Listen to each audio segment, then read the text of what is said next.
طرح کی حمد و ثنا اس اللہ رب العزت کے لائق ہے جس نے ہمیں اکیلے پیدا کیا، ہمارے رزق کا اہتمام کیا، ہمیں خیر اور شر کے راستے سمجھائے اور ہماری رہنمائی کے لیے حضرت محمد صلی اللہ علیہ وسلم کو بطور رسول مبعوث کیا، جن کے بعد کوئی نبی کوئی رسول نہیں ہے، اور خیر کے راستے پر چلنے کے نتیجے میں ہمارے ساتھ ان جنتوں کا وعدہ کیا جس میں کوئی بیماری نہیں، کوئی غم نہیں، کوئی تھکاوٹ نہیں، کوئی حسد نہیں، کوئی بغض نہیں، اور اس دنیا میں بھی دلوں کا سکون، ذہنی سکون، عزت والی زندگی اس ہدایت کے ساتھ جوڑ دی جس کو قرآن و حدیث کے نام سے اللہ نے اپنے نبی پر نازل کیا۔ رسول اللہ صلی اللہ علیہ وسلم نے فرمایا، سب سے بہترین بات اللہ تعالیٰ کی بات ہے اور سب سے بہترین طریقہ حضرت محمد صلی اللہ علیہ وسلم کا طریقہ ہے۔ آپ نے فرمایا ایسے کام جو دین اسلام کا حصہ بنا دیے جائیں اپنی طرف سے، کوئی دلیل نہیں، یہ تمام کام بدعت ہیں، اور یاد رہے کہ ہر بدعت ہی گمراہی ہے اور ہر گمراہی کا نتیجہ جہنم ہے۔ اللہ ہمیشہ ہم سب کو اسے اپنی پناہ میں رکھے۔ بطور مسلمان اللہ کا ہم پر یہ حق ہے، وَأَمَّا بِنِعْمَةِ رَبِّكَ فَحَدِّثْ، کہ جو نعمتیں اللہ نے ہمیں عطا کی ہیں ہم ان کا تذکرہ کریں، ہم ان کا بیان کریں، ہم ان کو محسوس کریں، تاکہ ہماری زبانوں پر اللہ کے شکر کا ورد دلیل کے ساتھ آ جائے اور پھر ہمارا رب ہماری نعمتوں میں اضافہ کر دے۔ غم، حادثات ساری دنیا کو یاد رہتے ہیں، خوشیاں، رحمتیں، برکتیں یہ اکثر لوگ بھول جاتے ہیں۔ جس طرح شیخ سعدی رحمۃ اللہ علیہ نے ایک بڑی خوبصورت بات کہی، کہنے لگے دانت ہیں کہ اللہ کی نعمتیں کھا کھا کے ان کی بس ہو گئی ہے، ٹوٹ گئے ہیں، منہ خالی ہو گیا ہے، لیکن یہ زبان نہ شکری سے باز نہیں آ رہی۔ عمر گزر گئی ہے اللہ کی نعمتوں کو استعمال کرتے ہوئے، یہ ٹوٹ گئے ہیں، اتنا استعمال ہوئے کہ ٹوٹ گئے ہیں، مگر زبان ہے کہ نہ شکری سے باز نہیں آ رہی۔ ہمیں نعمتوں کو، اللہ کی رحمتوں اور برکتوں کو محسوس کرنا چاہیے جو ہمارے رب نے ہم پر رحمتوں کی صورت میں، رزق کی صورت میں، صحت کی صورت میں، عزت کی صورت میں جو کچھ ہمیں عطا کیا ہے، ہماری زبانوں پر عاجزی کے ساتھ وہ رہے گا تو انشاءاللہ ہمارا رب ہماری نعمتوں میں اضافہ کرے گا۔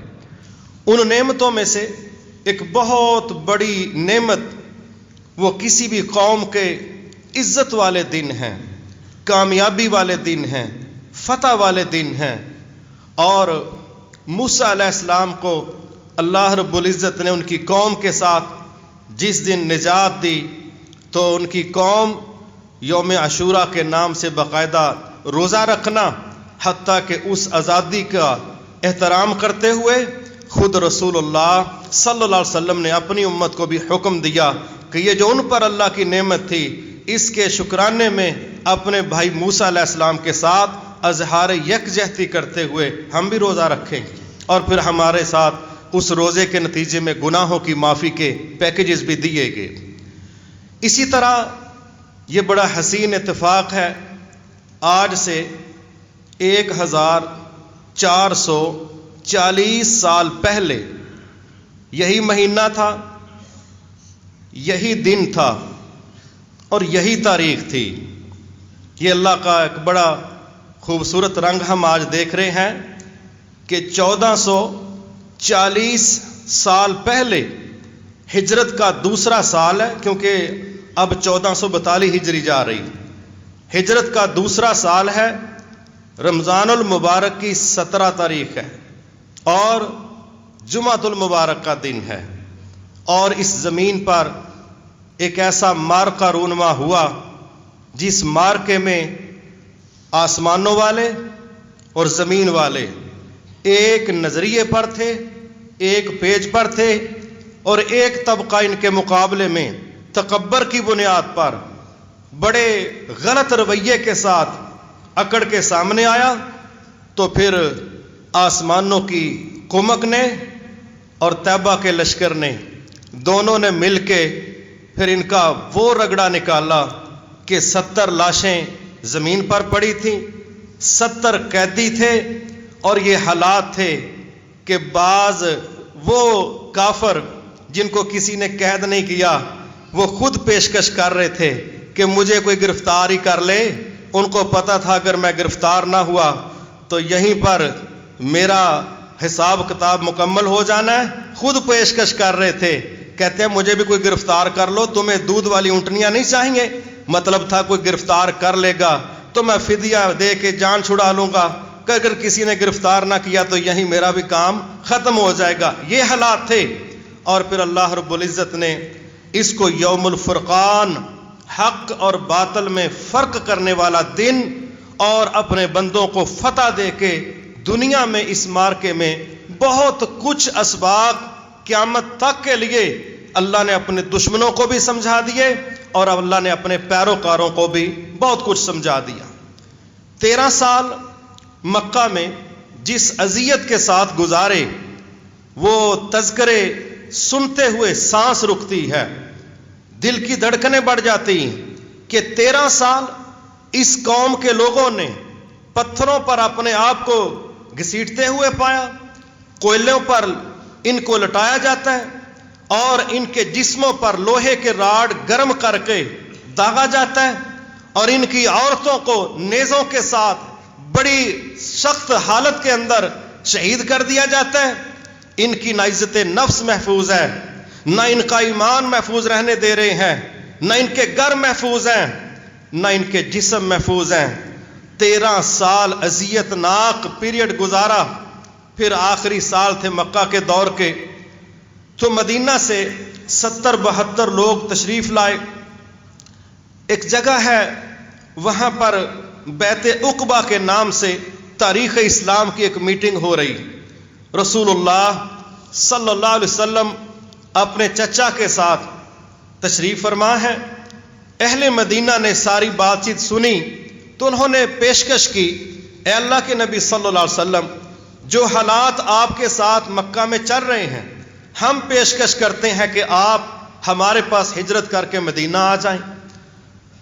آپ نے بات سنی، کچھ کہا نہیں، مگر آپ کے چچا بول پڑے، بڑے بصیرت والے تھے، کہتے ہیں مدینہ والوں، تمہیں پتہ ہے کہ محمد صلی اللہ علیہ وسلم اگر مدینہ آ گئے اس کے نتائج کیا نکلیں گے؟ وہ کہتے ہیں ہمیں نہیں پتا کہ نتائج کیا نکلیں گے۔ تو چچا نے کہا ان کا مدینہ میں ہجرت کرنے کا مطلب ہے تمہاری پوری دنیا کے ساتھ جنگ، پوری دنیا کے ساتھ۔ مسئلہ مدینے کی حدود تک محدود نہیں رہے گا، تو کیا افورڈ کر لو گے؟ کیا پوری دنیا سے ٹکر لے لو گے؟ تو ابھی یہ بات ہوئی ہے تو آپ بول پڑے، کہنے لگے سنو، تمہیں میری حفاظت ایسے ہی کرنی پڑے گی جیسے تم اپنے بیوی بچوں کی حفاظت تلواروں کے ساتھ کرتے ہو۔ کر لو گے تو چلتے ہیں، نہیں کر سکتے تو دیکھ لو۔ اللہ اکبر، اپنی ٹیم ہے، سچے کھرے لوگ ہیں، اطاعت والی جماعت ہے، اعتماد کرنے والے لوگ ہیں۔ سوال کر دیا، فطری سوال تھا، اے اللہ کے نبی صلی اللہ علیہ وسلم، اگر ہم یہ سارا کچھ قربان کر دیں، ہم اپنے بیوی بچوں کے دفاع کی طرح آپ پر اپنی جانیں نشاور کر دیں، تو ہمیں ذرا اتنی تسلی دے دیں، ہمیں ملے گا کیا؟ ہمیں ملے گا کیا؟ ایک وہ تقریر تھی جو مکہ میں پہلے دن کی تھی، جب سامنے دنیا دار جمع تھے، کفار جمع تھے۔ آپ نے لوگوں کو بلایا اور ایک جملہ کہا قولوا لا الہ الا اللہ۔ لوگوں، اگر تم لا الہ الا اللہ کا اقرار کر لو گے، اس کو تسلیم کر لو گے،